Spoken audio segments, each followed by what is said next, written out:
Salut à tous, aujourd'hui on se retrouve pour une nouvelle vidéo sur la chaîne. Il va s'agir de mon book haul du mois de juin et on commence dès maintenant. Le seul craquage que j'ai fait ce mois-ci, il s'agit d'un livre d'occasion que je voulais absolument depuis sa sortie et en plus je le voyais de partout, sur toutes les chaînes, sur tous les Instagram, sur tous les blogs littéraires et je mourais d'envie de l'avoir. Et ben maintenant c'est chose faite et en plus je l'ai payé moitié prix. Il s'agit de Vox de Christina Dalcher, publié aux éditions Nil. Ici il s'agit de l'histoire où on est dans une société un petit peu particulière puisque les femmes vont devoir respecter une règle, une seule, celle de parler que 100 mots par jour et si elle dépasse ces 100 mots par jour, et ben elle risque de mourir. J'ai envie de savoir pourquoi cette règle existe, est-ce que ces femmes vont respecter la règle et qu'est-ce qui peut leur arriver, même si on suppose qu'elles vont mourir, mais en gros j'ai envie de savoir si les choses vont changer ou non dans cette société. Les 5 prochains bouquins que je vais vous présenter, il s'agit de cadeaux de Fanny, donc de la chaîne Fanny avec un Y, les lectures de fans, voilà, vous la connaissez sans doute si vous me suivez sur ma chaîne, mais en gros c'est une rencontre booktube et je la remercie énormément pour ses cadeaux. En gros il y a quelques mois, je crois en début d'année, elle avait fait un tri général dans sa bibliothèque, elle voulait se débarrasser des livres qu'elle ne souhaitait plus lire, des livres qu'elle voulait pas garder, etc. Et voilà, elle m'en a envoyé plein et je la remercie énormément. Ma pile à lire te remercie moins, mais en tout cas si tu passes par là, fan, je te fais de gros bisous et ton colis arrive bientôt chez toi. Le premier livre qu'elle m'a offert, il s'agit de Creuse la mort de Paul Clément. Et je crois que c'est un livre qui a été publié en auto-édition. Voilà, il me semble que c'était ça. C'est un livre que je voulais absolument parce que Elliot et des livres, donc Elodie de la chaîne Elliot et des livres, en avait parlé en bien sur sa chaîne et depuis je l'avais rajouté à ma wishlist. En gros, on va suivre un homme qui s'appelle Frédéric qui va se réveiller un matin et qui va voir dans son jardin qu'il y a une fosse de creusée et donc il va se poser beaucoup de questions, pourquoi il y a une fosse creusée, il va la reboucher sauf que le lendemain matin il va en avoir une autre, etc.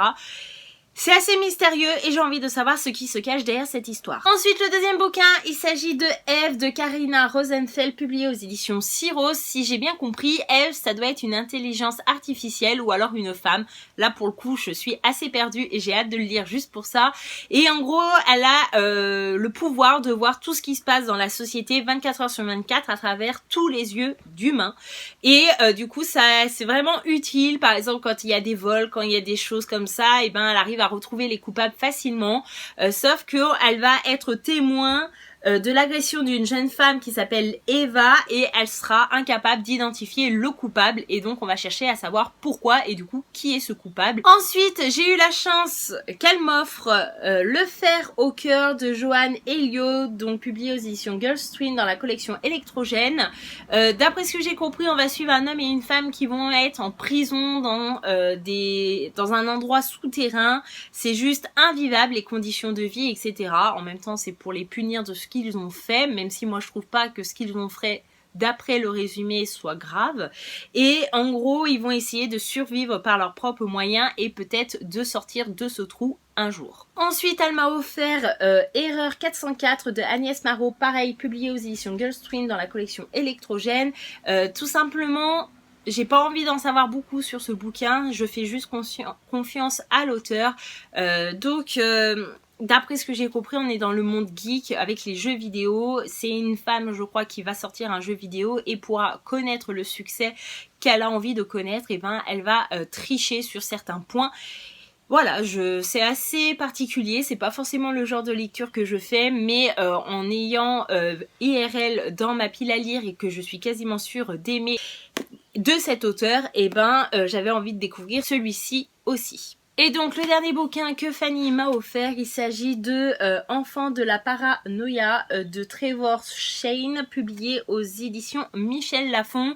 C'est une histoire où il va y avoir deux clans qui vont s'affronter et un homme qui s'appelle Jersey va tomber dans un piège, il va tomber amoureux et en gros il va faire le choix entre protéger la femme qu'il aime ou alors trahir ses frères d'armes. Et donc ça a l'air plutôt intéressant. Ensuite, j'ai eu la chance de recevoir Journal d'un amnésique de Nathalie Sommers, publié aux éditions Didier Jeunesse.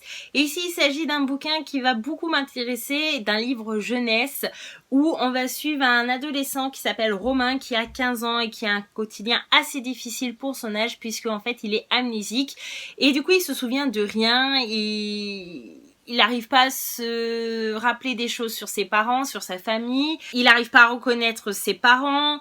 C'est vraiment très très étrange à vivre pour ce jeune homme. Et du coup, il va décider de tenir un journal et qui va peut-être lui permettre de mettre des mots sur ces mots, hein, et de pouvoir avancer dans la vie de tous les jours d'une manière un peu plus sereine. Ensuite, j'ai eu la chance de recevoir Ash Falling for the Sky, donc le tome 2, écrit par Neil Gaiman et Mathieu Guibé, publié aux éditions Albin Michel. Je vous avais fait un point lecture concernant le tome 1 sur la chaîne, donc n'hésitez pas à aller voir en barre d'infos si ça vous intéresse. J'avais plutôt bien apprécié, ça a été une grande surprise puisqu'il s'agit d'une romance, puisqu'on va suivre une jeune fille qui s'appelle Sky, qui décide d'aller à l'université, et pour elle c'est vraiment la liberté. Elle va pouvoir enfin quitter sa famille qui est très étouffante, qui l'énerve énormément, et puis elle a un passé plutôt particulier également, et en fait elle part à l'université dans l'idée de s'amuser, de profiter de sa jeunesse, et du coup elle se dit bah s'il y a un garçon qui me plaît, bah je couche avec, et puis tant pis si le lendemain je le revois pas et que ça devient pas mon copain officiel. Et du coup elle va dès la première soirée s'intéresser à Ash. Ils vont commencer à faire ce qu'ils ont à faire, sauf que Ash va partir et va la laisser en plan. Ça va pas lui plaire, elle va le retrouver sur le campus, elle va lui mettre les points sur les i. Ils vont pas pouvoir se saquer, mais à un moment donné, ils vont être amenés à se revoir et leur relation va changer à tout jamais. La fin du tome 1 a été très frustrante puisque on nous laissait vraiment en plan pour le lecteur, et du coup, je meurs d'envie de me lancer dans ce tome 2 pour découvrir et revoir les deux personnages que j'ai beaucoup appréciés. J'ai reçu également le tome 2 de la saga Terre de Brume, donc de Cindy Van Wilder. Donc le tome 2, il s'appelle Le choix des élus, publié aux éditions Rajo. Pareil, mon point lecture concernant ce bouquin sera peut-être déjà publié ou sera publié dans les semaines à venir. Je viens de tourner la vidéo juste avant, donc vous inquiétez pas. C'est assez étrange comme histoire puisque on se trouve dans une société avec plusieurs clans et chacun vit sa vie, etc. Sauf que les clans vont être touchés par une brume qui est assez mystérieuse, assez dangereuse, puisque si on est touché par la brume, on va mourir, et du coup il faut trouver des moyens pour survivre à cette brume, et pourquoi pas créer des alliances entre les clans. Ensuite, j'ai reçu Radeon de Frank Dive, publié aux éditions Scrineo. Là pareil, c'est une histoire de clans qui vont s'affronter, certains vont se rebeller contre un système qui ne leur convient pas, et on va suivre un personnage qui va du coup s'enfuir dans la forêt de l'entre-deux-mondes où règnent des conditions climatiques apocalyptiques. Donc juste cette phrase me donne envie de me plonger dans ce bouquin, puisque vous savez que c'est le genre de lecture que j'apprécie fortement. Ensuite, j'ai reçu également Princesse Incognito de Connie Glynn. Donc je crois que c'est un premier tome, et donc ça a été publié aux éditions Casterman. Comme ça, d'apparence, c'est pas le genre de livre sur lequel je me serais retournée en librairie, mais quand on lit le bouquin, le résumé du bouquin, pardon, on s'attend à une histoire plutôt sympathique et assez légère, spécialement pour l'été, ça peut être pas mal. On va suivre deux personnages, deux filles, donc il y a Lottie et Ellie. Donc Lottie, c'est une jeune fille assez pauvre qui rêve de devenir une princesse, et du coup elle est super contente d'intégrer une école spéciale princesse grâce à une bourse qu'elle a obtenue. Et de l'autre côté, on a Ellie qui, elle, est une vraie princesse et qui, elle, rêve de passer inaperçue.